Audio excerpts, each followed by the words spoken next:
Hello everyone, how are you all doing today? In this video, let's try to see how do you integrate this complicated looking function. If you observe the numerator carefully, it is a composite function. What do we mean by composite function? Is that it's a function within a function.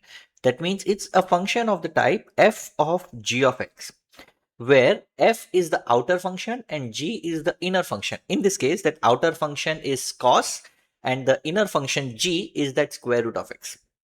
In integrals, remember that whenever you see a function of the type f of g of x, you have to do u substitution and put g of x is equal to u.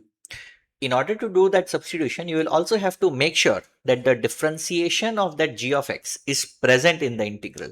So let's say in this case, g of x, which is root x, if the differentiation of root x is present or not. Square root of x, the differentiation of square root of x, if you take the derivative of square root of x, it is nothing but 1 over 2 square root of x. That means when you take the differentiation of square root of x, you get square root of x in the denominator. And if you also observe here, there is that square root of x in the denominator. The only thing which is not present is that 2, which is fine, which can be easily managed. So let's see how do you do u substitution here and simplify this further. So in this case, let's put square root of x is equal to u. And now let's try to convert that entire integral from the x world to the u world. And in order to convert that integral from the x world to the u world, you'll have to differentiate both the sides with respect to x. So differentiation of square root of x is 1 over 2 square root of x. Differentiation of u with respect to x is du by dx. Okay. And if you observe here, there is that dx divided by square root of x. And that same things are getting generated here. There is that dx and there is square root of x here. Just multiply that dx on the left hand side. So therefore you have dx divided by square root of x and multiply that 2 on right hand side is equal to 2 times du. So that means you can replace that dx divided by square root of x as 2 du. Okay, now let's convert that entire integral from the x world to the u world.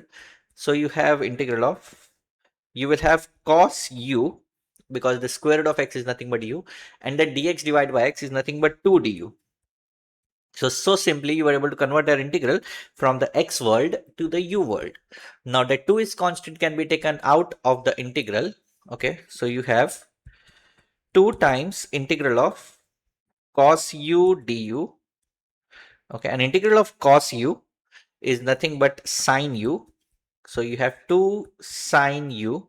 Let's add the constant of integration c. And this is the final result, but we'll have to make sure that we convert that final result in the x world once again. So that u is nothing but square root of x.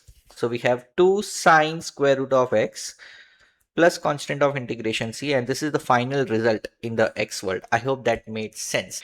If you want to master calculus and integrals in general, don't forget to hit that subscribe button. I do post math and calculus content every single day. I'll see you tomorrow.